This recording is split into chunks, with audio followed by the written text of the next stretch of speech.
Hello and welcome to our study of the Bible chapter by chapter. We're going through the prophets. It's been amazing. Lots of great stuff in here. Let's look at Zechariah chapter 3 today. He showed me Joshua the high priest standing before Yahweh's angel and Satan standing at his right hand to be his adversary. Now, this is Satan's job. He's the accuser. He's the adversary. He's the enemy. And this is interesting. You've got Joshua, the high priest at the time, and an angel. It's almost like the old cartoon, right? An angel on one side and a demon on the other. Let's see how this goes.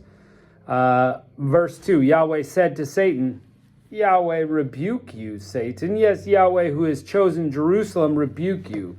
Isn't this a burning stick plucked out of the fire? Isn't it interesting that God is rebuking Satan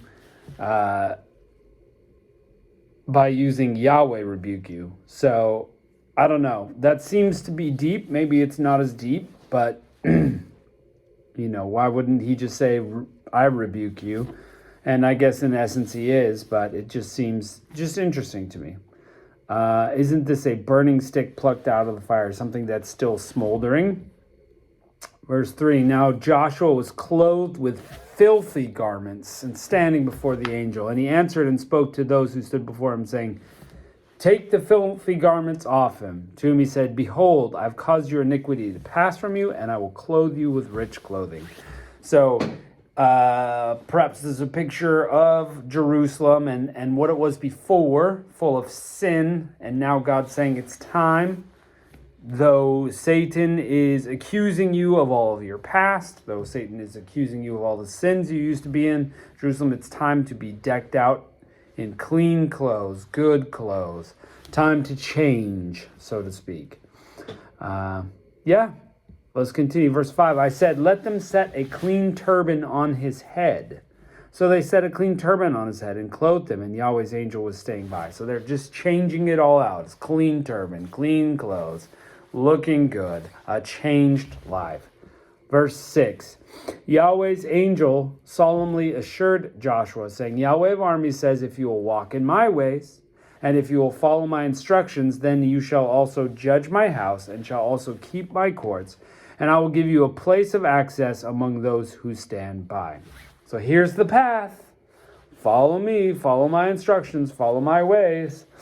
Then you can do all the things you need to do. Hear now, verse 8, hear now, Joshua, the high priest, you and your fellows who sit before you, for they are men who are assigned. Behold, I will bring out my servant, the branch. Okay, now we're talking, right? Now this, the branch, the root, the stem, this imagery, we see a tree, right? You have the root and it grows up and you got a branch off of it. This is specifically a picture about Jesus Christ. When it's talking about the root of Jesse, the branch, and all of this is talking about the descendant of David who will be the Messiah, the Christ, the King, the branch. In fact, in Matthew, chapter 2, I think it is where it talks about Jesus going to be a Nazarene, which is Netzara, which is a branch. So Jesus goes to be from Nazareth, so he can be called a Nazarene, so he can be called the branch, to fulfill prophecy, as it says in Matthew. This is what it's fulfilling right here. Jesus is the branch, the descendant of David, the Messiah.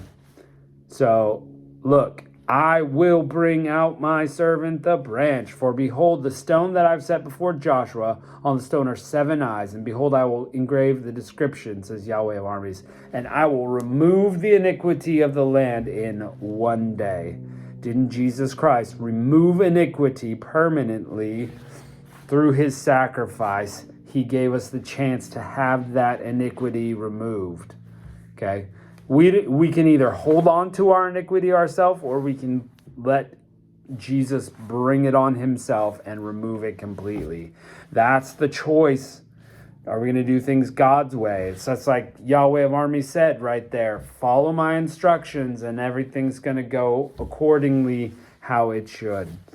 This is the kind of thing it's talking about. Jesus is coming. He's gonna make things different. He's gonna make things whole. He's gonna heal some things.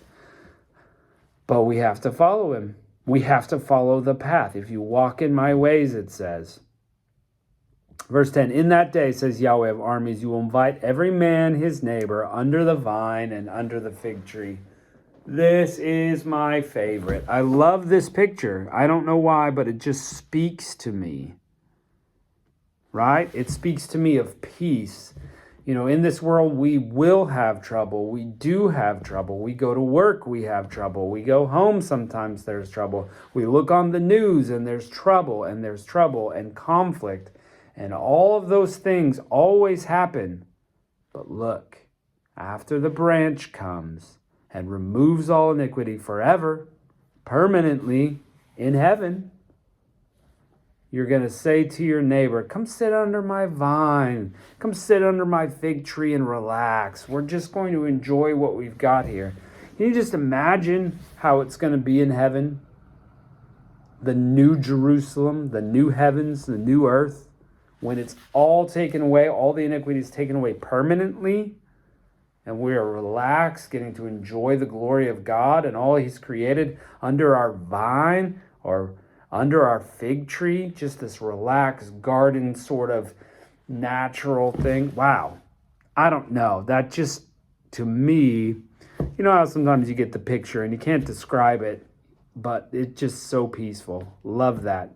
So in essence, you've got the accuser standing there trying to get us trapped in our old ways, our own sin. God says, I want to do away with that. I want to give you new clothes. I want to give you a new being.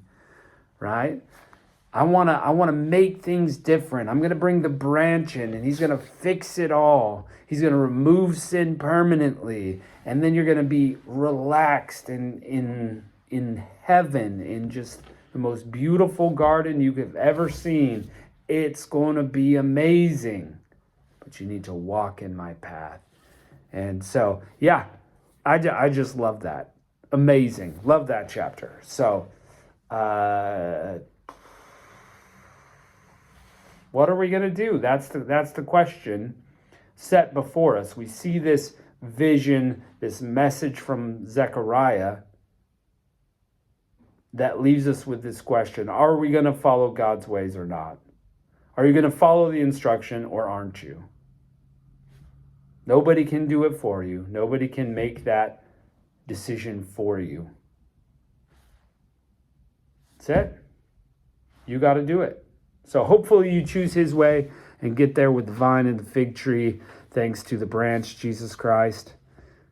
He's the only way. I mean, this is like the Bible all coming together in one chapter. Amazing. There's the end.